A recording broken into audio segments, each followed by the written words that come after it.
볼리비아 여행을 꿈꾸는 사람이라면 아마 누구나 한 번쯤은 들어봤을 이름이죠.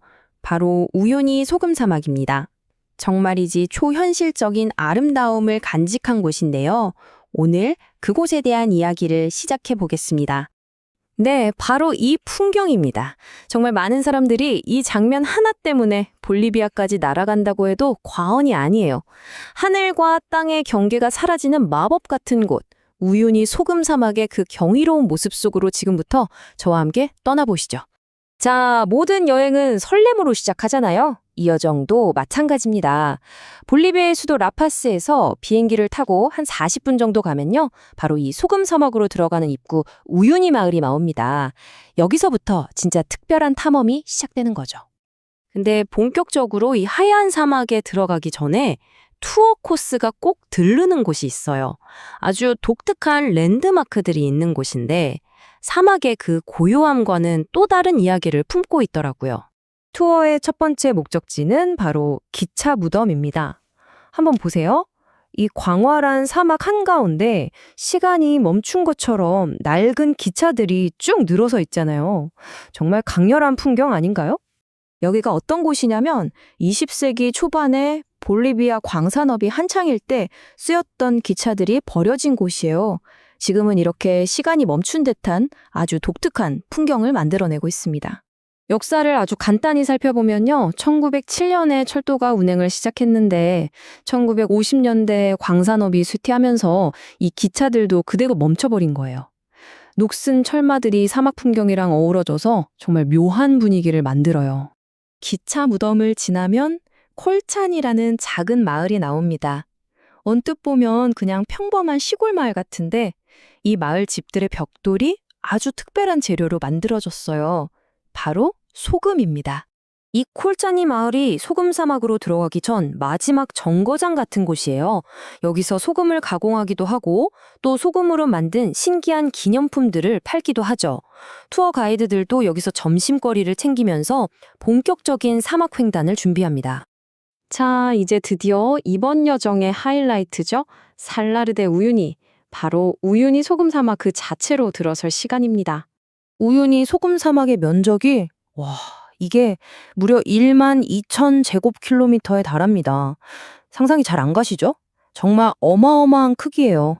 이게 어느 정도냐면 우리나라의 경상남도 전체 면적보다도 더 넓은 크기라고 생각하시면 돼요. 그러니까 차를 타고 달려도 끝이 없는 하얀 세상이 눈앞에 펼쳐지는 거죠. 그럼 이 광활한 사막 아래에는 소금이 얼마나 있을까요? 추정되는 양이 무려 20억 톤입니다. 그 가치는 정말 상상하기조차 힘들겠죠? 이 엄청난 양의 소금은 볼리비아 사람들한테는 그야말로 하늘이 내려준 귀한 선물이라고 할 수 있겠습니다. 아니 근데 이렇게 거대한 소금 사막이 대체 어떻게 만들어졌을까요? 그 비밀은 바로 알티플라노라는 지형에 있습니다. 이게 뭐냐면 안데스 산맥이 솟아오르면서 생긴 아주 높은 고원지대를 말하는 거예요. 수천 년에 걸쳐서 만들어진 과정을 아주 간단히 설명해 드릴게요. 원래는 이 고원지대에 거대한 호수가 있었는데 기후가 변하면서 물이 점점 마르기 시작한 거예요. 비는 적게 오고 햇볕은 뜨거우니까 물은 계속 증발하고 결국 소금 결정으로 된 두꺼운 층만 남게 된 거죠. 물이 쫙 마르는 건기에는 사막의 바닥이 그대로 드러나는데요. 이 표면이 정말 신기합니다. 마치 누가 일부러 조각해 놓은 것처럼 자연적으로 육각형, 오각형 모양의 기하학적인 무늬가 만들어져 있어요. 정말 신비로운 광경이죠. 자, 이제 분위기를 좀 바꿔볼까요? 우유니의 또 다른 마법 같은 순간, 바로 별빛과 일출을 감상하는 투어로 넘어가 보겠습니다. 빛공해라고는 하나도 없는 사막 한가운데서 밤하늘을 본 여행자의 감탄인데요. 이보다 더 솔직하고 정확한 표현이 있을까요? 정말 말을 잃게 될 정도입니다. 칠흑 같은 어둠 속에서 하늘을 딱 올려다보면요. 도시에서는 절대 볼 수 없는 은하수가 마치 강물처럼 흐르고 오리온자리나 남십자선 같은 별자리들이 정말 선명하게 빛나는 장관을 보게 됩니다. 그리고 동이 틀 무렵 또 다른 마법이 시작됩니다. 얕게 고여있는 물 위로 새벽 하늘이 그대로 비치면서 온 세상이 푸른빛으로 물드는 바로 그 순간이죠. 바로 이것 때문에 우유니를 세상에서 가장 큰 거울이라고 부르는 겁니다. 내 발밑에 하늘이 있고 저 하늘에 땅이 있는 것 같은 완벽한 대칭의 세상이 눈앞에 펼쳐지는 거죠. 자, 이제 이 여정이 우리에게 남긴 깊은 여운을 되새겨보면서 이야기를 슬슬 마무리해볼까 합니다. 한 여행자는 이 숭고한 풍경 앞에서 이문재 시인의 이 구절을 떠올렸다고 해요. 정말 그렇죠. 이렇게 압도적으로 아름다운 걸 보면 가장 소중한 사람이 생각나게 마련이거든요. 우유니 소금 사막은 단순히 멋진 풍경을 가진 여행지를 넘어서 마치 나 자신을 비춰보게 만드는 거대한 거울 같다는 생각이 듭니다. 여러분에게도 이렇게 인생의 깊은 흔적을 남긴 여행이 있으신가요? 한 번쯤 떠올려 보시는 건 어떨까요? 자, 볼리비아의 수도 라파즈를 떠나서요. 전설적인 우유니 소금 사막으로 한번 가보겠습니다. 차가운 고원의 공기를 가르면서 달리는 길, 그 시작부터 마음이 막 설레는데요. 과연 그곳엔 어떤 풍경이 우리를 기다리고 있을까요? 이 여정, 저와 함께 시작해 보시죠. 지금 여러분이 보고 계신 이 풍경, 여기가 바로 지구상에서 가장 크고 가장 비현실적인 곳, 우유니 소금 사막의 한 가운데입니다. 눈앞에 펼쳐진 이 광활함, 진짜 다른 행성에 와 있는 것 같은 그런 착각을 불러일으키죠. 네, 오늘 우리가 함께 답을 찾아볼 질문입니다. 이 거대한 소금 평원 위에서 과연 우리는 뭘 보게 될까요? 그리고 또 어떤 감정을 느끼게 될까요? 그 답을 찾아서 지금부터 한 걸음씩 같이 나아가 보겠습니다.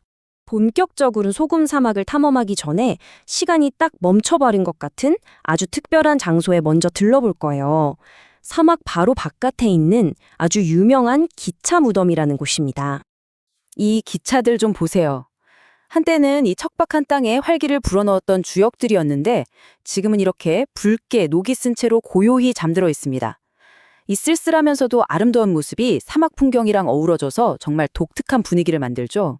이게 그냥 버려진 고철 덩어리가 아니에요. 1907년부터 50년대까지 이 지역에서 나는 광물 자원을 실어 나르던 아주 중요한 동맥이었죠. 하지만 산업이 쇠퇴하면서 한 시대의 야망과 꿈은 이렇게 역사적인 기념물로 남게 된 겁니다. 자, 이제 기차 무덤을 뒤로 하고 소금 사막의 관문이라고 할 수 있는 콜차니 마을로 이동해 볼게요. 이 마을 사람들의 삶은 정말 모든 게 소금이랑 연결되어 있어요. 소금을 캐고 가공하고 심지어 집도 소금으로 짓는다니까요. 자, 이제 인간의 역사에서 지구의 아주 깊은 역사로 시선을 한번 옮겨보겠습니다. 도대체 어떻게 이렇게 놀라운 풍경이 만들어진 걸까요? 그 비밀은 수만 년 전으로 거슬러 올라갑니다. 모든 이야기의 시작은 바로 알티플라노라는 거대한 고원지대에서부터예요. 안데스 산맥이 지구 깊은 곳에서부터 솟아오르면서 페루, 볼리비아, 칠레에 걸쳐서 만들어진 아주 높은 평원인데 바로 이 알티플라노가 우유니의 무대인 거죠. 아주 먼 옛날, 이곳은 사실 거대한 호수였어요. 그런데 시간이 흐르면서 기후가 점점 건조해진 거죠. 비는 적게 오고 햇볕은 아주 뜨거워지고요. 결국 어떻게 됐을까요?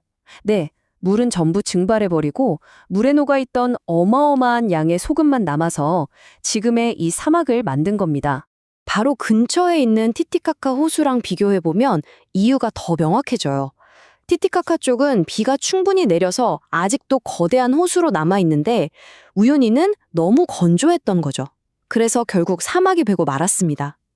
같은 고원에 있는데도 기후의 작은 차이가 이렇게 다른 운명을 만든 거예요. 자, 이제 드디어 소금 사막의 심장부로 들어갑니다. 끝도 없이 펼쳐진 이 하얀 세상, 그 거대한 규모와 그 안에 숨겨진 디테일들을 함께 느껴보시죠. 12,000제곱킬로미터. 이게 숫자로만 들으면 감이 잘 안 오시죠? 우리나라 경상남도 전체 면적보다도 더 넓은 소금평원이라고 생각하시면 돼요.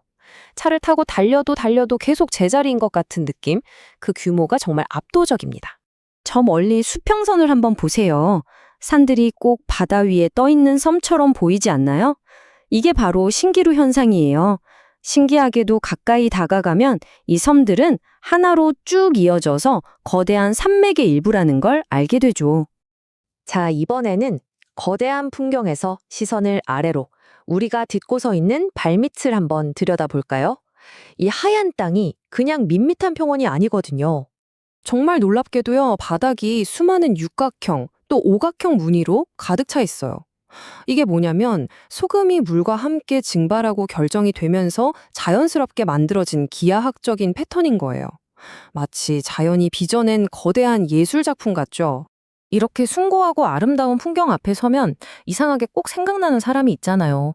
이문재 시인의 이 구절처럼 이 황홀한 광경을 지금 당장 함께 보고 싶은 얼굴이 떠오른다면 여러분은 사랑하고 있는 게 맞습니다.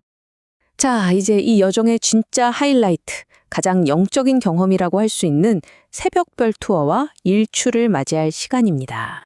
새벽 3시 반, 캄캄하고 아주 춥습니다. 이 차가운 새벽 공기를 뚫고 차는 어둠 속을 달리는데요. 목적지는 아직 물이 얕게 고여 있어서 하늘을 그대로 비추는 거대한 거울이 되어 있는 소금호수입니다. 차에서 내리는 그 순간 정말 숨을 멈추게 됩니다. 머리 위에는 현실이라고 믿기 힘든 수많은 별들이 쏟아질 듯 하고요. 발밑 물 위에는 그 별들이 그대로 반사돼서 또 다른 우주가 펼쳐져 있어요. 하늘과 땅의 경계가 완전히 사라진 거죠. 그리고 마침내 동이 트기 시작합니다.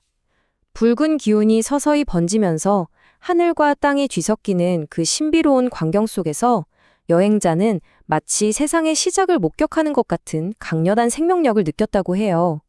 내 안에 잠자고 있던 삶에 대한 의지가 번쩍 깨어나는 그런 순간인 거죠. 희망으로 가득 찼던 일출을 보고 난 뒤 이제 해가 질 무렵 다시 사막으로 돌아옵니다. 하루의 끝에서 만나는 풍경은 또 다른 감동을 주거든요. 일출이 내일은 다시 해가 뜰 거야 라는 희망을 준다면 일몰은 느낌이 좀 다릅니다. 오늘의 해가 저무는 풍경은 지금 이 순간은 단 한 번뿐이라는 사실을 일깨워주면서 아련하고도 아름다운 그런 쓸쓸함을 남기죠. 이 장엄한 여정을 마치면서 여행자는 아주 깊은 믿음을 하나 얻었다고 합니다. 수만 년 동안 변함없이 자신의 모습을 지켜온 이 소금 사막처럼 우리 지구도 그 생명력을 쉽게 잃지는 않을 거라는 그런 믿음 말이죠. 여러분은 이 거대한 자연 앞에서 어떤 생각을 하게 될까요?